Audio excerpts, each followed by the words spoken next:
Porque daí ela vai refletir o caráter de Jesus. Ela vai se purificar.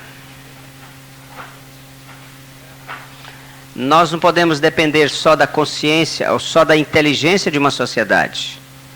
Mais do que isso, precisamos depender da consciência dessa sociedade.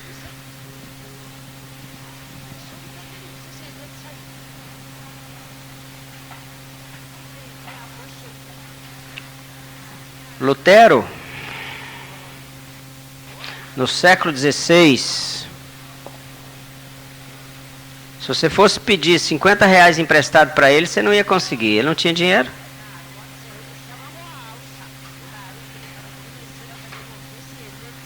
Hoje a nossa tendência é avaliar o quanto valem as pessoas pelo tanto de dinheiro que ele tem, ou um homem, ou uma igreja, ou uma entidade. Existem valores que são superiores aos valores materiais, ao dinheiro. São os reais valores da sociedade, são a consciência da sociedade. Lutero traduziu o Novo Testamento para o alemão, e com isso ele se tornou o pai da língua alemã. Lutero formou a consciência de uma nação, traduzindo o Novo Testamento para aquela nação. Mas ele não tinha dinheiro. Grandes homens de Deus hoje, como T.L. Osborne, vai perguntar quantos dólares ele tem no banco. Tem nada. Porque tudo que é oferta que ele recebe, ele compra Bíblia para mandar para a África, para não sei para onde, não sei para onde. Manda imprimir livros. Então uma sociedade precisa de uma consciência que a transforme. Nós somos a consciência dessa sociedade. Nós somos a consciência de uma sociedade.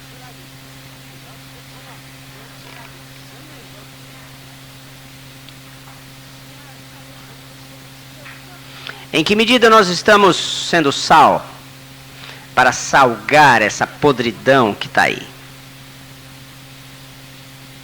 Né?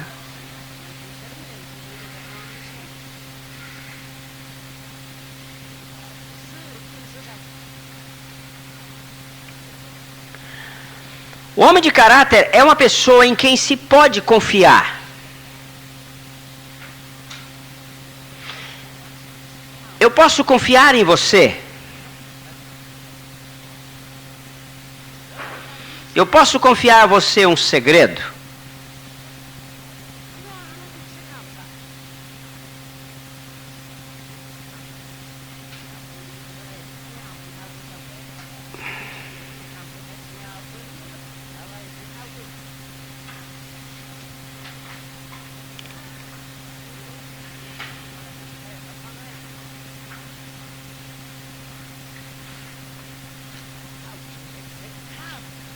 Naquela história que eu contei para vocês, do equilibrista lá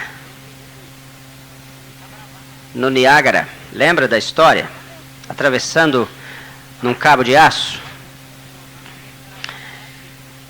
Ninguém topou entrar no carrinho. Então ele voltou com o carrinho, com o carro cheio de cimento, um saco de cimento dentro do carrinho. Aí, antes dele voltar, ele fazia aquilo por dinheiro, ele ganhava muito dinheiro com aquilo. Houve grandes apostas. Nos Estados Unidos a aposta é muito comum, na Europa, sistema de aposta é um negócio, existem as casas de aposta. Aqui são as loterias, né? Lá são as casas de aposta. Tem loteria também. E houve grandes apostas, se ele vai chegar do outro lado ou não com o saco de cimento. E o indivíduo apostou alta soma. Ele não podia perder a aposta.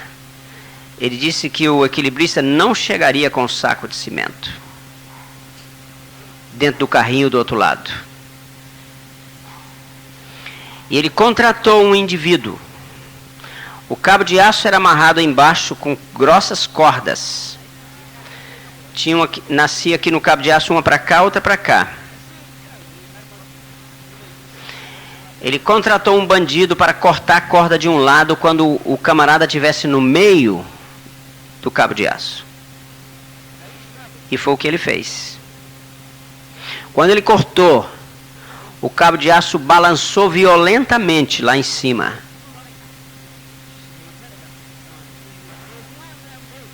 E o equilibrista não caiu, nem o carrinho, nem o saco de cimento. Ficou com uma perna só. Uma pessoa de caráter é uma pessoa em quem se pode confiar. Há pessoas que você confia nelas, no último momento ela corta a sua corda e te derruba.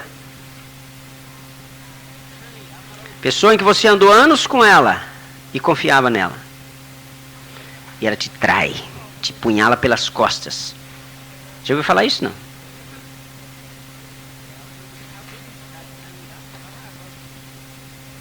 Uma pessoa de caráter é uma pessoa em quem se pode confiar. Aconteça o que acontecer, a aliança dele com você vai permanecer.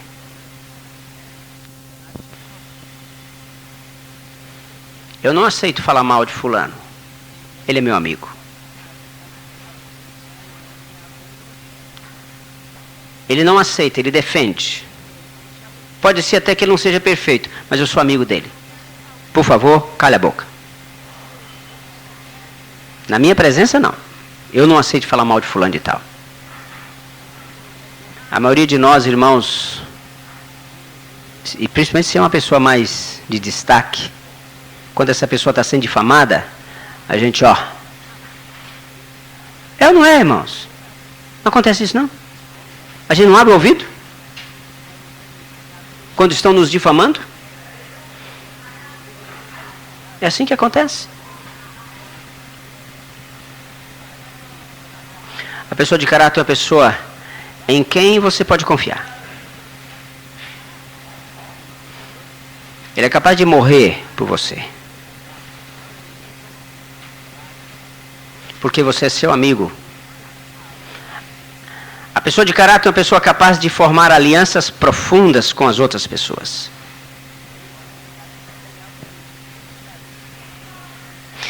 Embora que a pessoa falhou com ela, mas ela tem uma aliança, ele permanece. Entendeu? Você pode confiar naquela pessoa. Em qualquer situação, você pode confiar.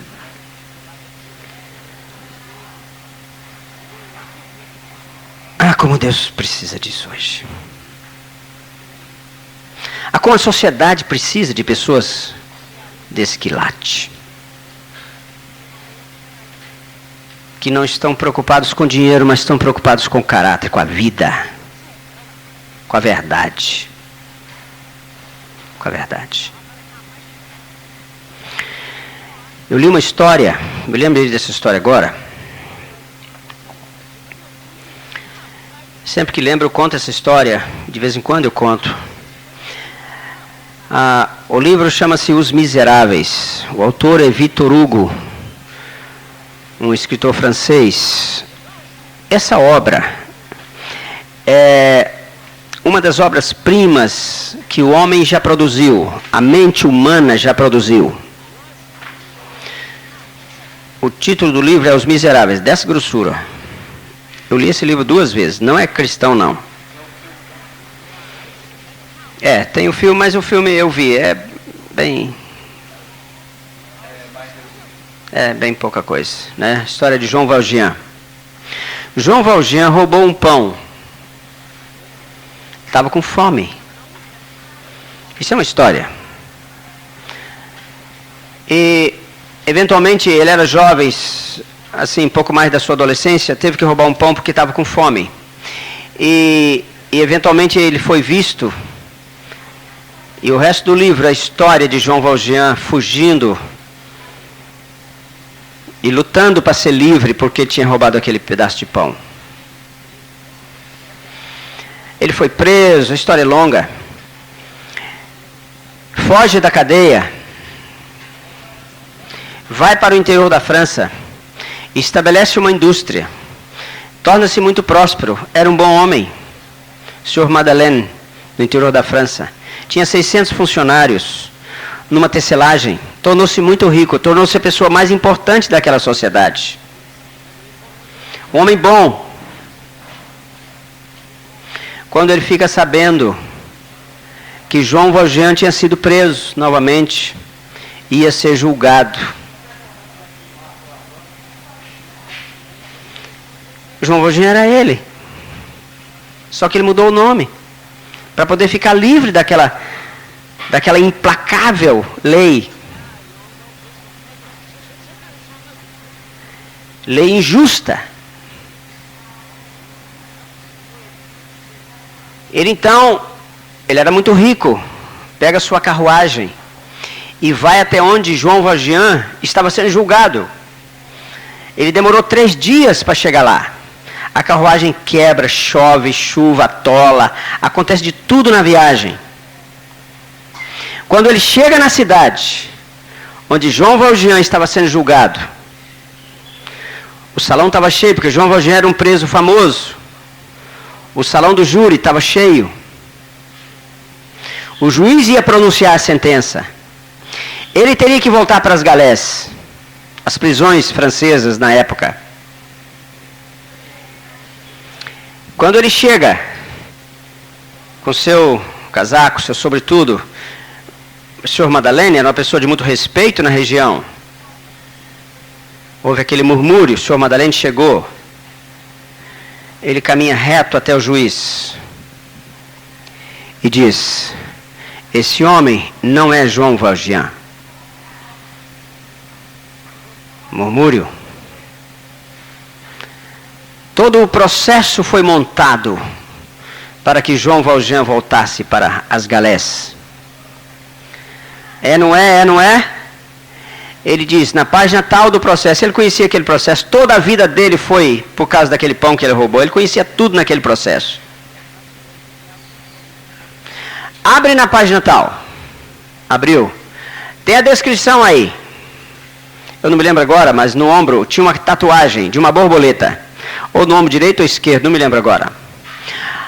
A tatuagem de uma borboleta no ombro dele. Ou do lado direito ou do lado esquerdo, não está lá. Abriu, estava lá a descrição da tatuagem. Por favor, vamos verificar a tatuagem no ombro do cidadão aqui. Tirou a roupa do homem na frente de todo mundo. Não tinha tatuagem da borboleta. Ele então tirou a sua roupa e disse, João Valjean sou eu. Quando ele chegou lá, quando ele saiu, seus cabelos eram negros. 3 dias depois, todos os seus cabelos eram brancos.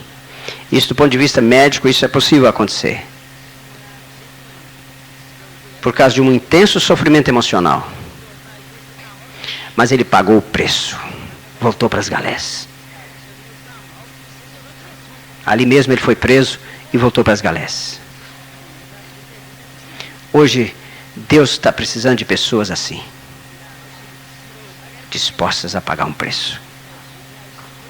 Pessoas verdadeiras. Pessoas de caráter. Pessoas que não negam por nada a verdade.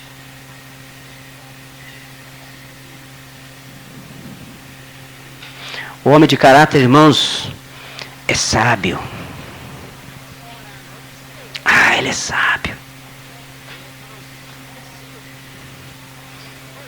E ele é bom. Ele tem nele a sabedoria de Deus. Ele não está preocupado com nada, irmãos. Ele está preocupado só uma coisa. O maior anseio de um homem de caráter. Vou dizer para vocês qual é. Conhecer Jesus. E refletir aquilo que Jesus é. Deus não está tão preocupado que você edifique uma igreja com 10.000 pessoas. Tomara que você faça isso em nome de Jesus, muitos aqui vão fazer isso. Mas Deus está muito mais preocupado que você reflita o caráter dele.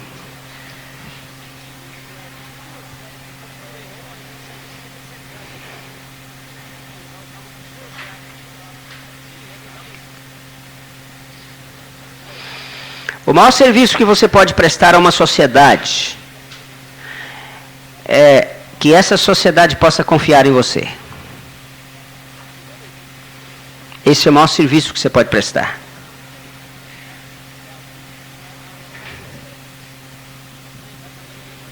Tem muita gente preocupada com a sua reputação, não é verdade? Não se preocupe não. Sua reputação é problema de Deus. Se preocupe com os seus deveres, com suas obrigações na sociedade onde você vive. Esqueça sua reputação. Sabe quem Jesus era na sua sociedade? Bêbado. Foi chamado de bêbado. Comilão. Essa era a reputação dele. Endemoniado. Louco. Você queria um pastor desse para pastorear a sua igreja? Que tivesse a reputação de bêbado, de louco, de endemoniado? Essa era a reputação que ele tinha na sociedade onde ele vivia. Não se preocupe com a sua reputação, mas se preocupe em ser um cumpridor do seu dever na sociedade onde você vive. Isso vale 1 milhão de vezes mais do que uma boa reputação. Quantas mentiras no ministério de Jesus, de quantas mentiras ele foi acusado. Você já viu ele se defendendo alguma vez? Não? Nenhuma. Você não vê Jesus se defendendo. Você não vê.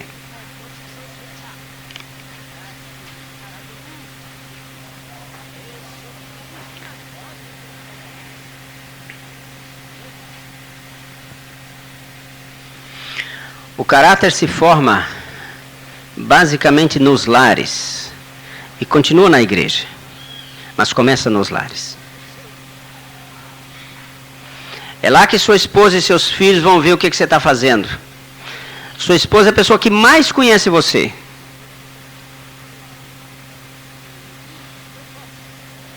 E seus filhos.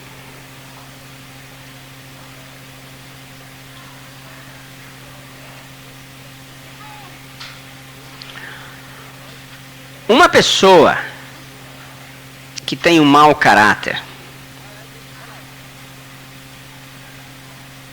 ele pode usar a máscara, lembra da máscara que eu falei?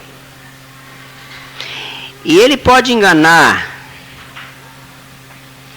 todas as pessoas por algum tempo. Muitas pessoas por todo o tempo. Mas ele não pode enganar todas as pessoas por todo o tempo. Eu vou repetir.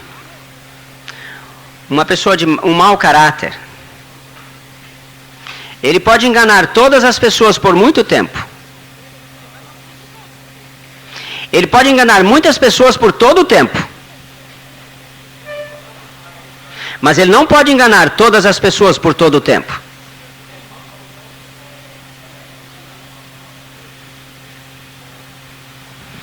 Então aquilo que você é, mais cedo ou mais tarde, vai aparecer.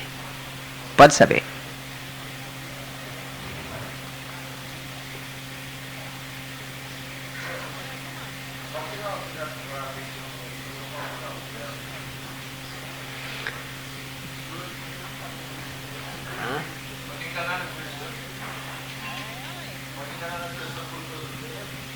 Primeiro, alguém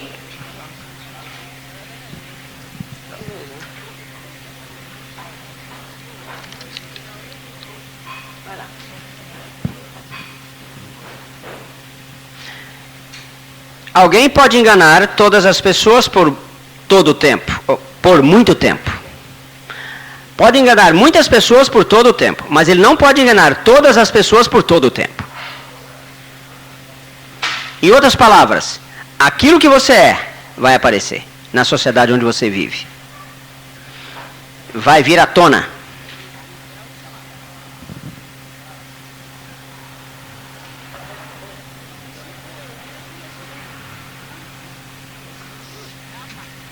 Irmãos, ela não precisa de reconhecimento. Por favor, preste atenção nisso. Ela não precisa de aplausos. Ela não anda em busca disso.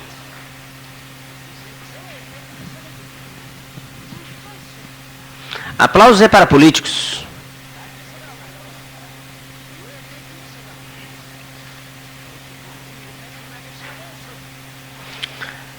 Diz que tinha um rei.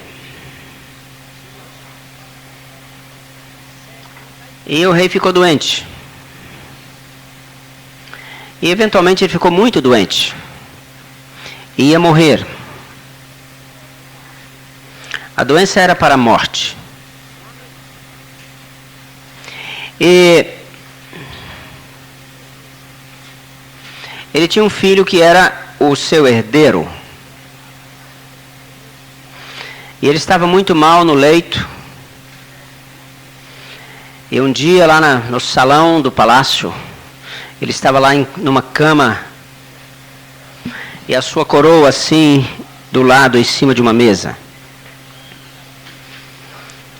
E ele, muito mal, estava ali como morto na cama. O filho, que era o herdeiro, entrou no salão, devagarinho, olhou o pai. Parece que o pai estava morto. Mas ainda não estava. Ele foi devagarinho, pegou a coroa e foi colocar a coroa na cabeça. Ver se a coroa servia para ele. O rei viu a atitude do filho, que era o herdeiro. O rei olhou para ele e disse: meu filho, quando o rei morrer, quando o seu pai morrer, aí você põe a coroa. Não é hora ainda não. Espera só mais um pouquinho.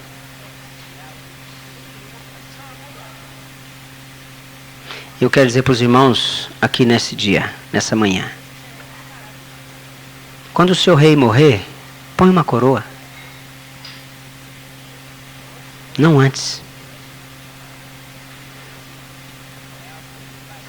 O homem de caráter não está preocupado com coroa, com reconhecimento, com aplauso. Ele não precisa disso, ele está muito acima disso.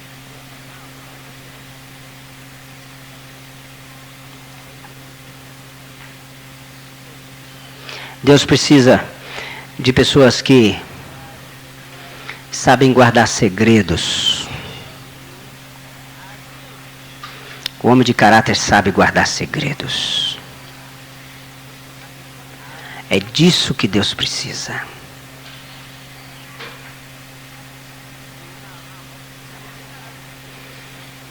Paulo, certa vez, ele foi ao terceiro céu.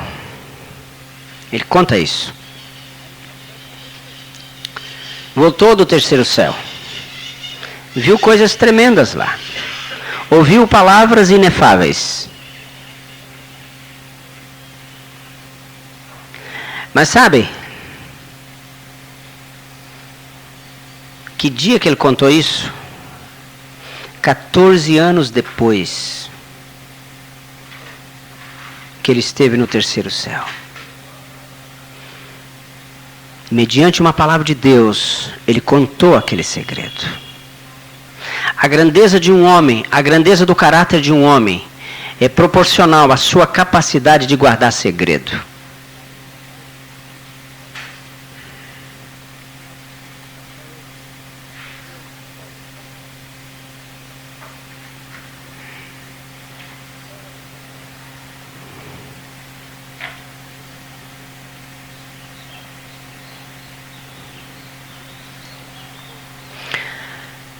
Se você examinar a Bíblia, irmão, você vai perceber que ela não está preocupada em falar da inteligência dos seus heróis. Já viu isso? Davi era um homem muito inteligente, não sei o quê. Não, fala. E quando fala da sabedoria de Salomão, fala da sabedoria dada pelo Espírito Santo. Mas a Bíblia está muito preocupada em relação ao caráter dos seus homens. Isso sim.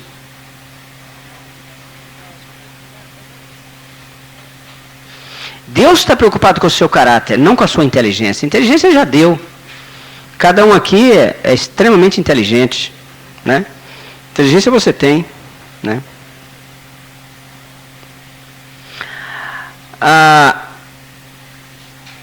Tem aqui uma fita, um estudo, chama-se Os Padrões da Justiça de Deus. Eu queria que vocês ouvissem essa fita. Mesmo que você não pode comprar, pega a fita lá e ouça esses dias. Os Padrões da Justiça de Deus. Uma fita. Os Requisitos da Justiça de Deus. É o título da fita. Eu queria que todos aqui ouvissem essa fita daqui até o final da semana. E você vai entender um pouquinho melhor disso que eu estou falando.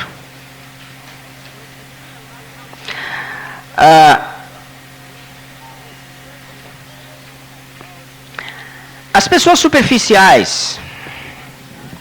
Porque a Bíblia diz que tem gente que constrói a sua casa na areia, não é verdade? Já leu isso na Bíblia? E tem gente que constrói a casa onde? Na rocha. Sabe por quê? Que tem muita gente que vive cambaleando na vida espiritual e de todo jeito. Porque construiu a casa é superficial. A maioria das pessoas são superficiais. Volúveis. Sua casa está na areia. Não são pessoas profundas.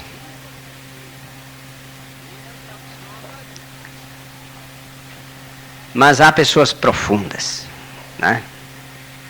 Então eu queria convidar você aqui nessa manhã para cavar. Diga para o seu irmão aí, tem que cavar. Tem que cavar. Cavar é fácil, não? Não é nada. Você vai cavar, dá calo na mão, né? Calo de sangue na mão, você não está acostumado. E vai cavando. Tirando, joga terra para fora, areia, pedregulho, você vai cavando. Suja de lama, vai cavando. Até que você chega na rocha, lá embaixo. A rocha está lá embaixo. Lá embaixo. Sabe por quê, irmãos? Que a maioria das pessoas não consegue fazer uma obra permanente por causa do seu caráter superficial. Então eles não podem cavar fundo, porque o caráter é superficial. Eles começam a cavar, aí começa a dar um caldo de sangue na mão, eu não posso cavar mais, olha aí, não dá, isso aqui não é serviço para mim. Não foi feito para isso. Deixa de cavar, para. Cava um pouquinho, não, aqui está bom, já vou fazer minha casinha por aqui mesmo. Isso aqui já tem uns pedregulhos por aqui, já umas pedrinhas que eu achei aqui, já vou fazer minha casinha por aqui e tal. A obra é superficial. Deus quer que a nossa obra, Jesus falou, salte para a vida eterna. Salte para a vida eterna. Há uma figura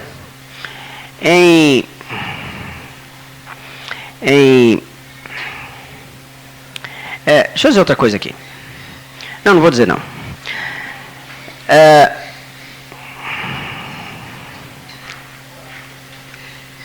Eu vou parar, irmãos. Vamos tomar um café.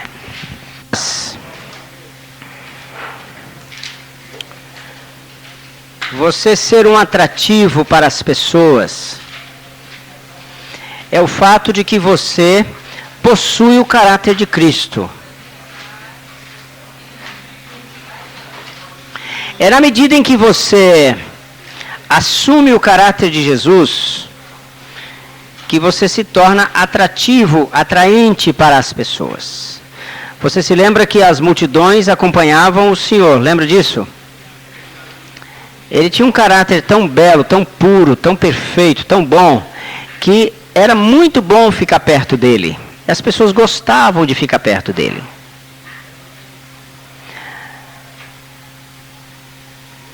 Quando você